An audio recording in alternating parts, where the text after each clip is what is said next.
Good afternoon, everybody. It is awesome to be here today. It is absolutely awesome to be here. We are gonna get started in about 5 minutes, so please just hold on. In 5 minutes' time, we will be talking about the most dangerous Africans. These are Africans that you need to know about. They are so dangerous that they have made whole empires shake in their boots. So let me not get ahead of myself. We will be talking about that for the next half an hour, but let's give it about 5 more minutes and then we get started. So welcome, welcome. Welcome everybody from wherever you are. It is so good to have you here today.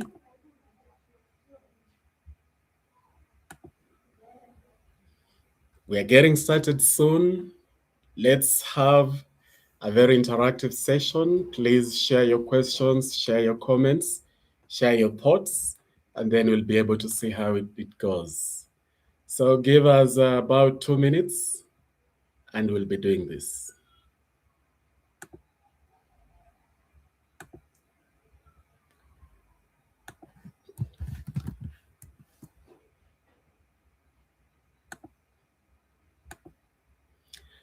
Awesome, awesome. I am so happy to be with all of you here today. I'm so excited. It doesn't matter even if we are 2 or 10 or a million. What matters is that we have a quality conversation. And I can promise you one thing, for the next 30 minutes, you are going to have an absolutely amazing time. Today, I want to talk to you about the most dangerous Africans. The most dangerous Africans. And as I do so, I want you to ask yourself whether you are a dangerous African, whether you can also be a potentially dangerous African. What do I mean by that? First of all, there are 6 amazing individuals that we're going to talk about. 6 amazing individuals. They span all the way from the 1880s to now. 1880s to now. These 6 individuals, they span from the 1880s to now. And they are drawn from West Africa. They are drawn from East Africa. They are drawn from across Africa. Today, we are only going to cover 2 of them. But understand this. These individuals have a direct correlation to you today. Wherever you are in Africa, Kenya, Tanzania, Uganda, South Africa, Gabon, Senegal, Ghana, Togo, Egypt, Morocco, wherever you are from Africa, the individuals that I'm going to talk about today, their lives have impacted you one way or another. And even more importantly, you can learn powerful lessons from these individuals, lessons that will make a world of a difference to you individually, to your countries, but also to the entire continent of Africa. So without further ado, let's get started. The individuals that you can see on the thumbnail. 6 individuals. There's also a 7th one, but that will be a surprise because the 7th one is somebody who is alive and kicking, somebody that many of you know very intimately and very well. That's going to be a surprise. First of all, I want us to talk about somebody who lived in the 19th century. Samori Ture, a guy called Samori Ture. A lot of West Africans may be familiar with Samori Ture, but many other Africans may not necessarily be familiar with him. Why does this guy matter? Why was this guy a dangerous African? And why was his kind of danger what I call righteous danger? What do I mean by righteous danger? Picture this. Picture a lion in the jungle. The lion has got a clan, a couple of lionesses there, dozens of cubs there. The lion has got a clan. Now, picture a scenario where this clan is under attack. This lion will become dangerous to the attackers of the clan. It's going to become really dangerous because it will be protecting its clan. That is righteous danger. But evil danger would be if the lion turned on its own clan and began harming its own clan. That is evil danger. Understand the difference between those two.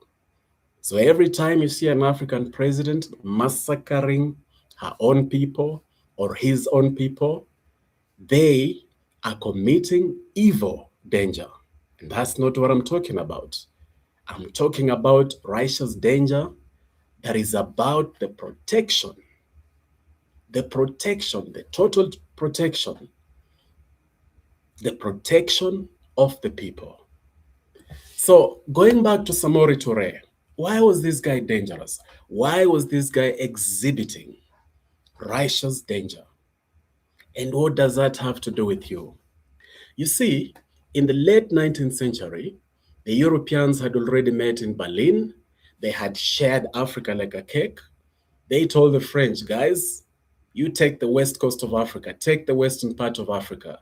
But the British insisted, but we must take the largest country in West Africa. We must take Nigeria.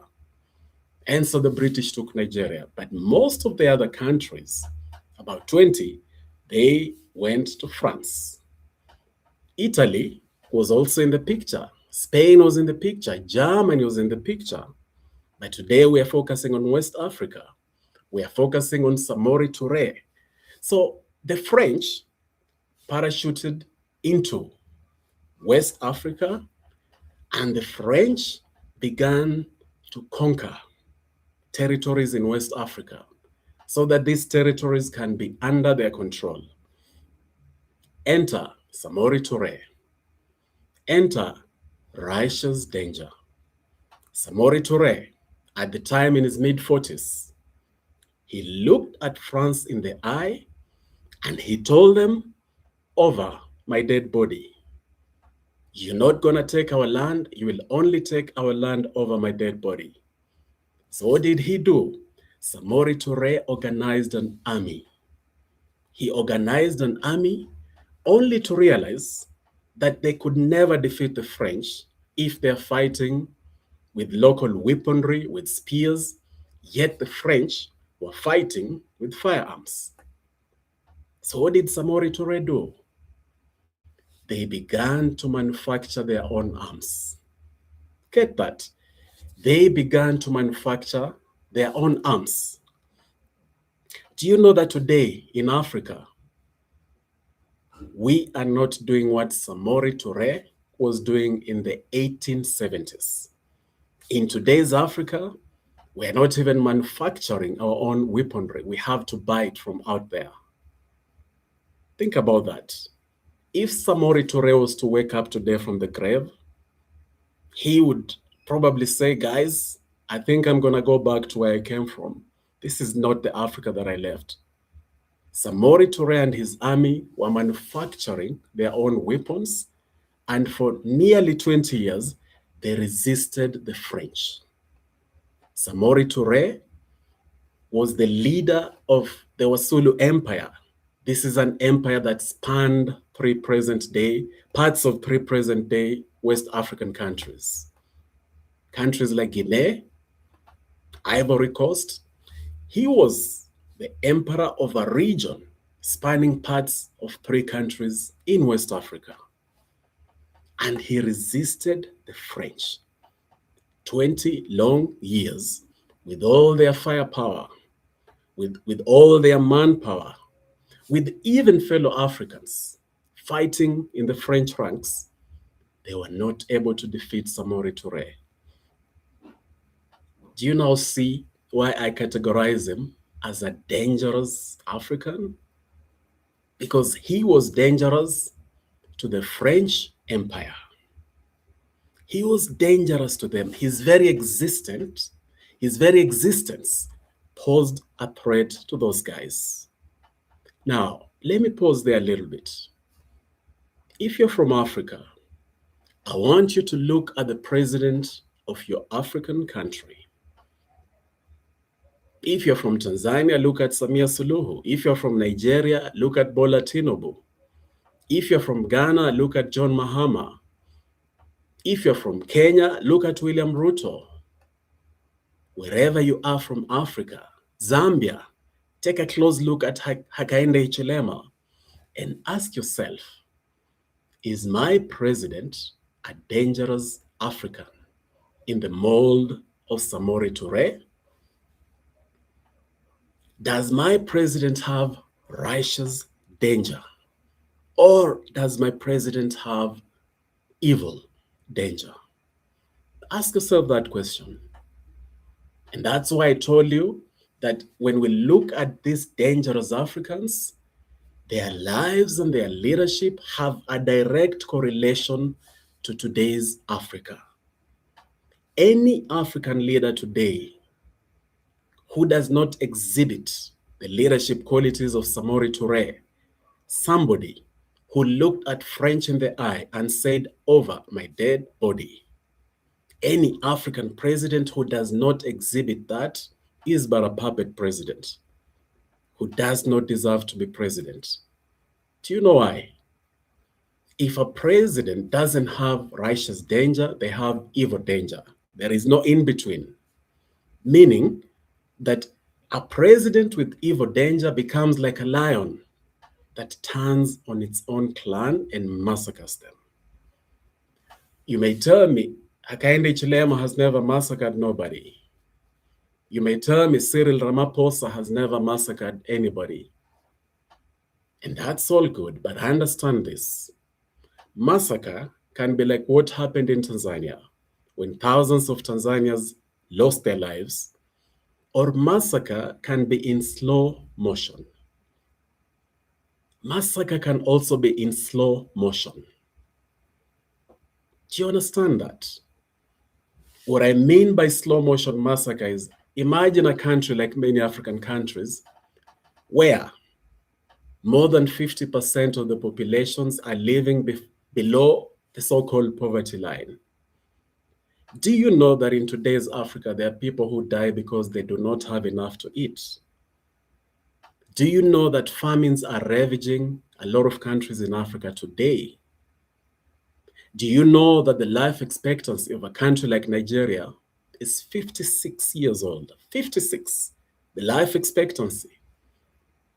Compare that to the Scandinavian countries, whose life expectancy today is about 86 years old.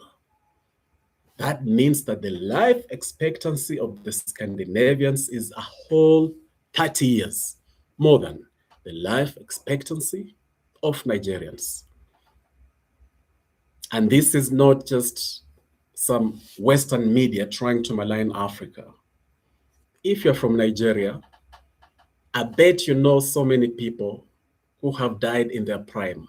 Young people, middle-aged people.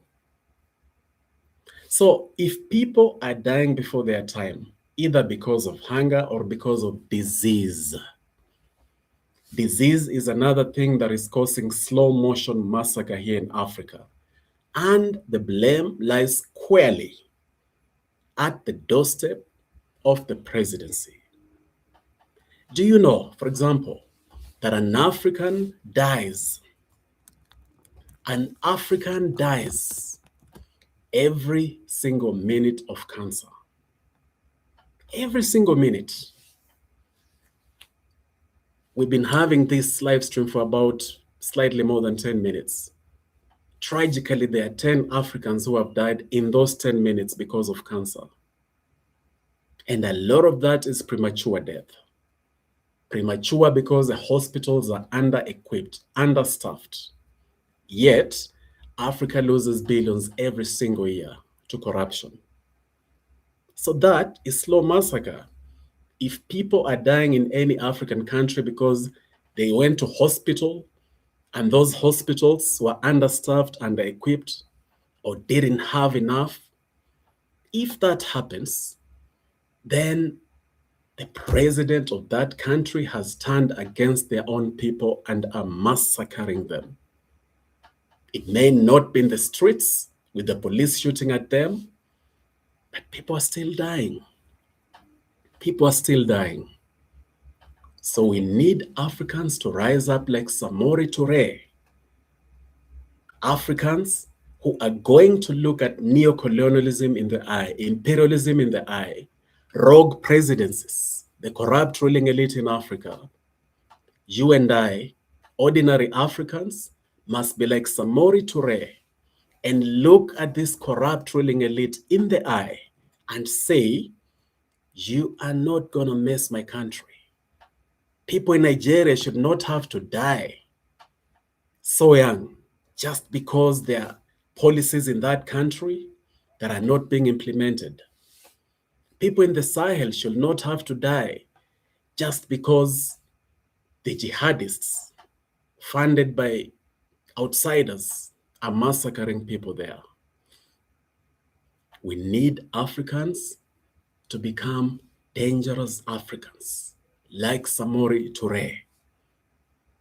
I urge you to read more about him, to dig deeper, to look at what is it that he did differently. And the main takeaway before I move on to the second person must be this. Samori Ture understood that if you don't have made in Africa, if you're not manufacturing what you need right here in Africa, then you're not sovereign. He understood that if he didn't manufacture his own weapons, the French would have defeated him like they did the other kingdoms, the other communities in West Africa at the time.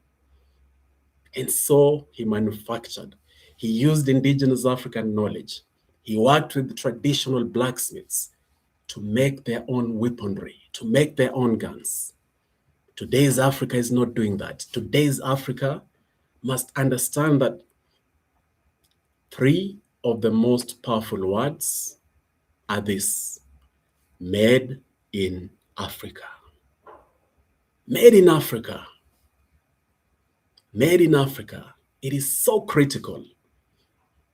For example, every time we keep driving these cars that are either made in Japan or Germany or the US or Sweden, that's all good. But if we don't have a Marshall Plan in Africa of beginning to make our own cars, then we will keep exporting jobs to those countries. We will keep losing billions every year to those countries. Made in Africa is something that Samori Ture exemplified. And we need to follow those footsteps of Samori Ture. We need to follow those footsteps.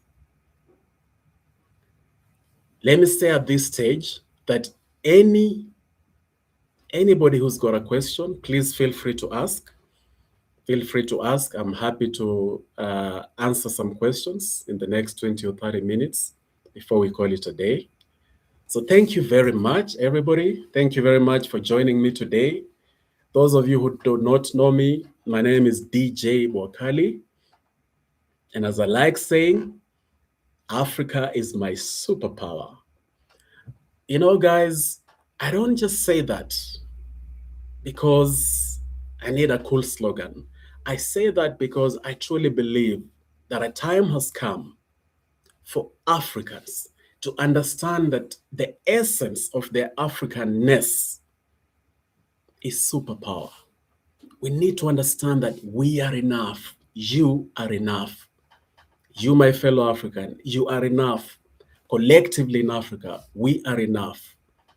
Once we understand that, then Made in Africa becomes a reality. At the moment, we don't even believe that we can make our own cars, for example, that we can make our own arms. We don't even believe that. So that is not reflected at the policy level. That doesn't become an electoral issue. I dare say that anybody running for presidency anywhere in Africa must be able to say how they're going to increase the percentage of Made in Africa in their respective countries. The main takeaway from Samori Ture is that the people of Africa have what it takes to manufacture, to make everything and anything they need right here in Africa. Not just the arms, but everything, including drugs. There's much more to cover on Samori Ture, but we're going to move on. We're going to move on to talk about somebody who should be taught in every African school. Do you know that we need to decolonize our curriculum across Africa? Because we don't even learn about some of these amazing African heroes. We don't learn about them. Yet we know about Napoleon Bonaparte. We know about George Washington. Every African should know about the lady that I'm about to talk to you about, because she exemplified the superpower of the African woman. She exemplified the totally amazing attitude of the African woman. She exemplified the indefatigable spirit of the African woman. But we don't know about her. Yet we know Princess Diana, Queen Elizabeth. You need to make this an electoral issue, that the curriculum of your country must be decolonized to reflect Africa's real needs and Africa's strengths. Who is this that I'm talking about? She was born in the Central African Republic in 1921. Her name was Andre Blouin. Andre Blouin. She was so amazing, so effective, that the Belgium once described her as beautiful. Yes, indeed she was. But the second thing they said is what inspired the title of this series that we're going to be addressing. The Belgium also called her the most dangerous woman in Africa. They meant it in a derogatory way. They meant it to put her down. But Andre Blouin exemplified righteous danger. Andre Blouin, oh my God, she was absolutely amazing. Absolutely amazing.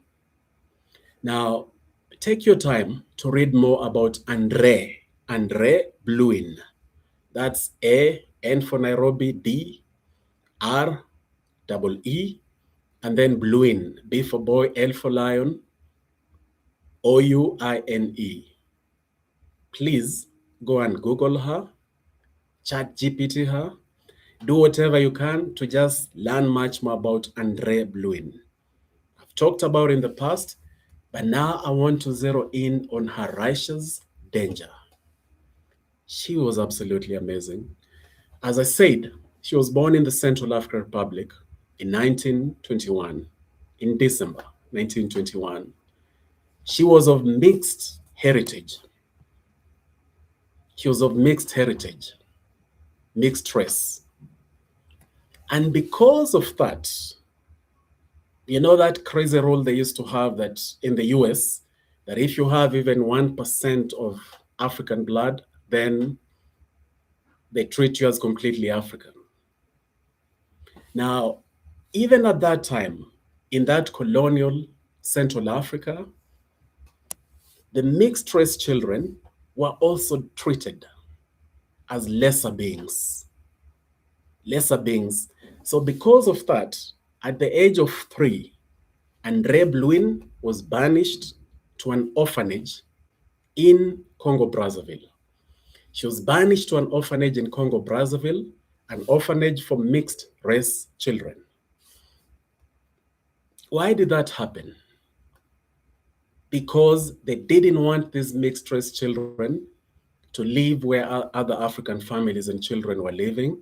Number one, it proved that many of the French and Belgium colonialist officers at the time were actually violating women a lot.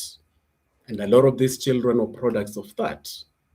So they didn't want to have to explain that where the parents of these children. Do you know that Andre Blouin, her mother was only 15 years old when she had her? And her father was 41 years old. Her father was a Frenchman. Her mother was from the Central African Republic. 15 years old. I'm telling you guys, the evils of colonialism are yet to be unpacked. We have only scratched the surface of how the colonialists committed crimes against humanity. You can see in this scenario that if her mother was that young, then it means that her mother, just like many other children at that time, had zero protection. They were just there for the French and the Belgian colonialists to take at whim and will. We must unpack all these things. So Andrée ended up living in. For 5 years, she didn't even see any of her parents, neither her father nor her mother. 5 good years from the age of 3. And then when she reached the age of 15,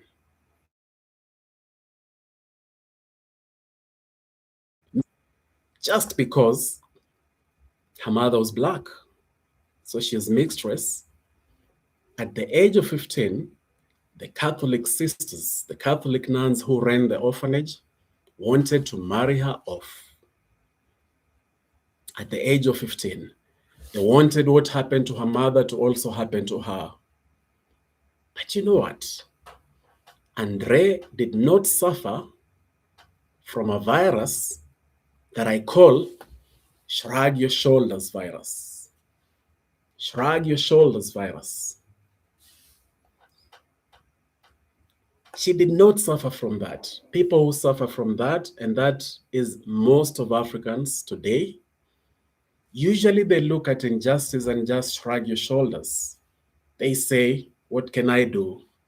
It is what it is. What can I do?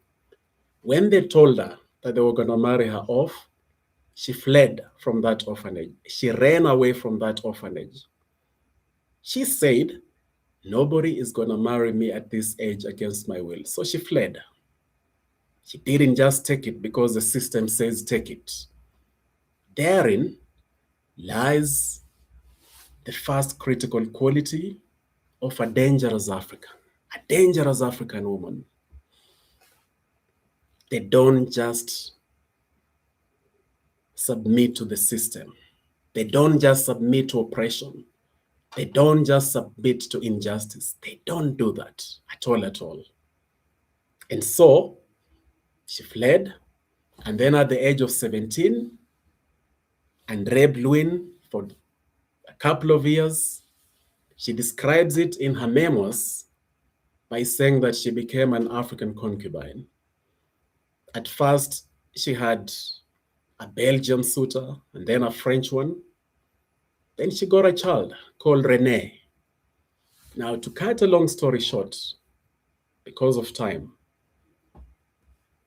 I'm going to tell you what happened to her child in 1946 when Andrée was now 25 years old and a single mother. Her child fell sick, malaria. The child went to hospital. The child was admitted. But the doctors refused to give this child medicine. Do you know why? Because the child was a quarter African. Think about that. Here is a baby, innocent like all babies. But the French colonialists refused to give him medicine in that hospital because this child was a quarter African. Andrée went to the mayor's office, and she caused a scene. She demanded medicine, but they didn't budge. They told her rules are rules. This child is a quarter African, so this child will not get any medicine. A few days later, René, the little child of Andrée, he died. And she's only 25. René did not die from malaria. René died because of systemic racism. Now, the sad thing is this, that systemic racism is still alive and vibrant in today's world. Systemic racism is still alive and vibrant. In fact, I dare say that in some ways it's even more dangerous because it's subtle. And when something is subtle, you don't even know that it poses grave danger to you. Now, that experience changed Andre Blouin forever. You know, sometimes when something bad happens to you, you can turn the tables around. You can turn the tables so that what should have destroyed you becomes the very thing that builds you. What should have put you down becomes the very thing that lifts you up. And so Andre Blouin changed forever because of what happened to her son. Now, her story is still deep, it's still long, there's still so much to unpack in what she then did that made her extremely consequential, how she ended up impacting, affecting, being involved in the liberation movements of at least 7 African countries. 7 African countries. Andre Blouin ended up playing a central role in those independence movements. But we will tackle that next week on Thursday in our next live stream. We will go a lot deeper into what made Andre Blouin a dangerous, extremely dangerous African. For today, suffice it to say that systemic racism and the system should never put you down. It should never put you down. Suffice it to say that just like Andre Blouin, we must be the kind of Africans who look at the system in the eye and say, you will not exploit me. I refuse to be exploited. So thank you very much, everybody who has joined us today. I truly, truly appreciate you. This was our very first live stream, and we're gonna be having this every Thursday. So please give us your feedback, drop us an email, talk to us, and together we must ensure that the African awakening is accelerated so that together we can awaken, unite, and transform Africa. I thank you so much for joining me, and I'm gonna see you again in a week's time. Thanks a lot for stopping by. God bless you.